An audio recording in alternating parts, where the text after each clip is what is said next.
시청자 여러분 안녕하십니까? VOA 뉴스투데이 시작합니다. 웬디 셔먼 국무부 부장관이 중국 방문을 앞둔 가운데 미국 국무부는 북한 문제에 대한 중국과의 협력 가능성을 거듭 강조했습니다. 한국과 일본 등 미국의 동맹은 한반도 비핵화에 매우 중요한 요소라는 점도 다시 확인했습니다. 첫 소식 함지하 기자가 보도합니다.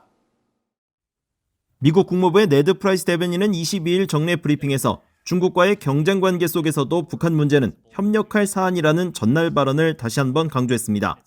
미국이 중국과 일치된 이해관계를 갖진 않겠지만 북한은 최소한 이해관계가 어느 정도 일치된 분야 중 하나라는 겁니다. 그러면서 오는 25일부터 이뤄질 웬디 셔먼 부장관의 중국 방문을 거듭 상기시키면서 북한 문제도 논의될 것이란 점을 재확인했습니다.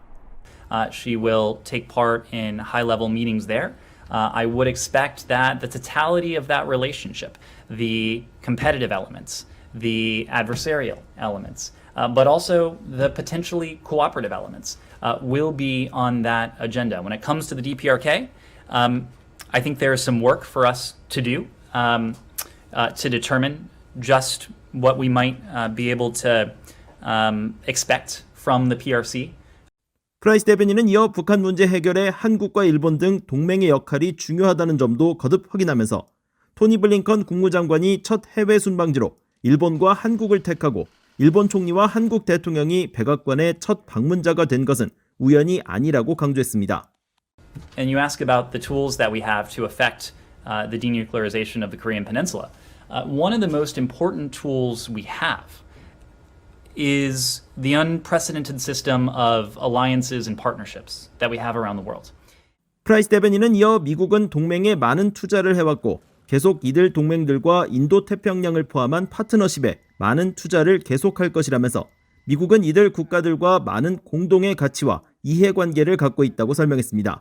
그러면서 한반도 비핵화는 영내 공통된 관심사라고 강조했습니다.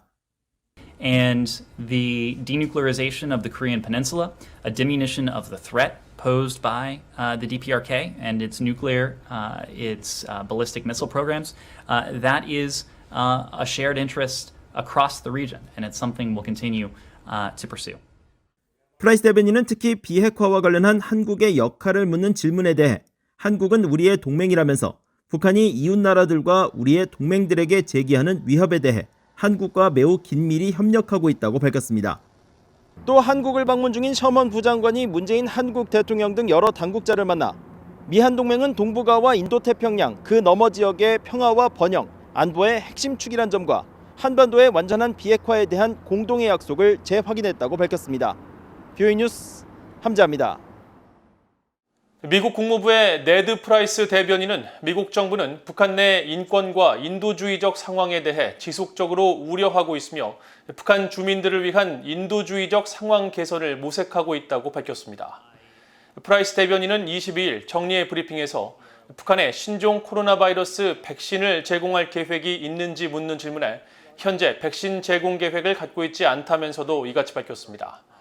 그러면서 바이든 행정부의 대북 정책 검토 목표는 미국의 이익 추구뿐만이 아니라 미국의 가치를 지키는 것이라며 미국 정부는 가능하고 적절한 방법을 통해 북한 주민들의 인도주의적 상황 개선을 계속 모색할 것이라고 강조했습니다. 앞서 국무부 대변인실 관계자도 북한 내 인도주의 상황에 대한 평가와 지원 가능성을 묻는 VOA의 질문에 미국 정부는 전반적인 대북 접근에서 인권을 계속 우선시할 것이라면서 북한 정권에 동의하지 않더라도 북한 주민들의 고통을 줄이기 위해 최선을 다할 것이며 북한이 이를 수용한다면 중요한 인도적 지원을 목적으로 한 국제적 노력을 계속 지지할 것이라고 밝혔습니다. 웬디 셔먼 미국 국무부 부장관의 오는 25일 중국 방문을 앞두고 과거 대북 협상을 이끌었던 전직 미국 국무부 고위 관리들은 미북 대화 재개를 위한 중국의 역할에 주목했습니다. 미국이 중국을 통해 북한이 원하는 것이 무엇인지 파악하고 중국은 북한의 행동 변화를 위해 역할을 해야 한다는 주문과 함께 미국이 북한이 대화에 나오도록 신호를 보낼 필요가 있다는 주장도 제기됐습니다. 박형주 기자가 보도합니다.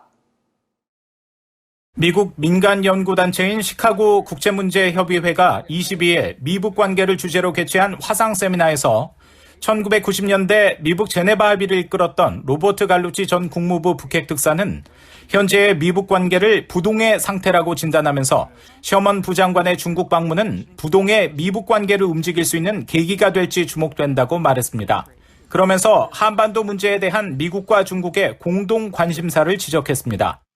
The Deputy Secretary talked about the areas of agreement between us and China, which is getting smaller and smaller as a bit of landscape, and that.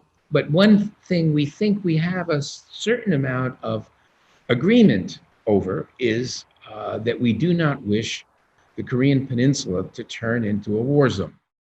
갈루치 전 특사는 특히 바이든 행정부가 미북 협상 재개를 위해 제재에 대한 실질적인 조치를 취하지는 않되 북한을 협상 테이블로 이끌 수 있는 신호를 보내는 것이 필요하다고 말했습니다. 2000년대 육자회담을 이끌었던 크리스토퍼 힐 전 국무부 동아태차관보는 셔먼 부장관이 중국 방문을 통해 북한이 원하는 것이 무엇인지 파악하는 것이 매우 중요하다고 말했습니다.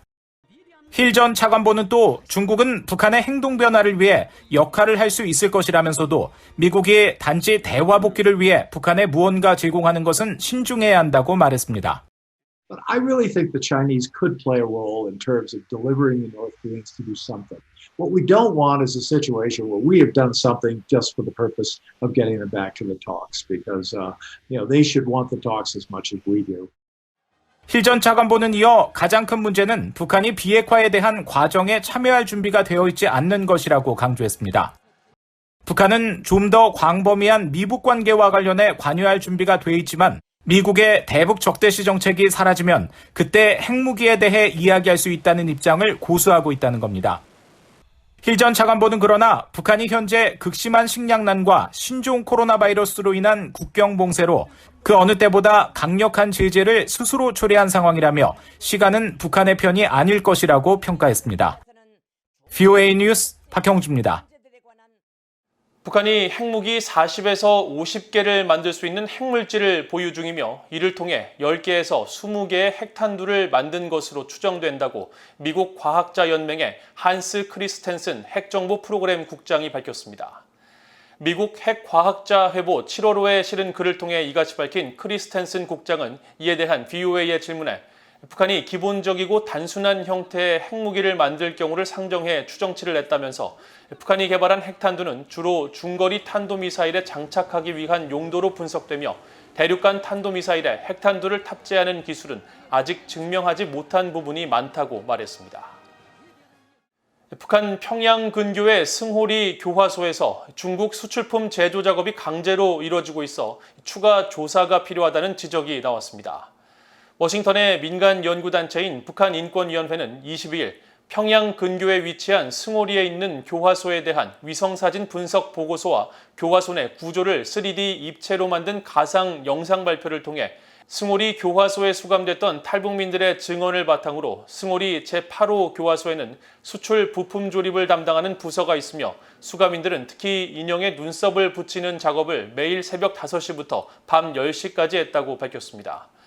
이번 보고서 작성에 참여한 조셉 버뮤데즈 전략국제문제연구소 CSIS 선임연구원은 이날 화상 간담회에서 여성 수감인들이 이 작업에 동원된 것으로 파악된다면서 북한의 공급망과 교화소에서의 노동 착취 문제에 대해 추가적인 조사가 필요하다고 밝혔습니다. 미국 하원에서 공화당 의원 195명이 북한과 중국, 베네수엘라 등을 지목하며 사회주의의 참상을 규탄하는 결의안을 발의했습니다. 공화당의 마리아 엘비라 살라자르 하원 의원이 21일 대표 발의하고 스티브 스컬리스 하원 공화당 원내 총무 등 195명의 공화당 의원들이 참여한 이번 결의안은 북한을 비롯한 중국과 쿠바, 베네수엘라와 같은 사회주의 국가에서 그 이념이 낳은 비극적 사례들을 적시하면서 역사상 최대 범죄 중 상당수는 옛 소련의 레닌과 스탈린, 중국의 마오쩌둥, 쿠바의 카스트로, 북한의 김정일과 김정은 등 사회주의 이념에 의해 발생했다고 지적했습니다. 결의안은 특히 북한의 경우 자유의 땅과 빈곤의 땅이 갈라지는 곳이라며 최대 350만 명의 주민들이 굶주리고 있다고 지적하면서 사회주의 이념은 몇 번이고 되풀이해서 공산주의 정권과 전체주의 통치, 잔인한 독재로 빠지는 권력의 집중을 필요로 한다고 비판했습니다.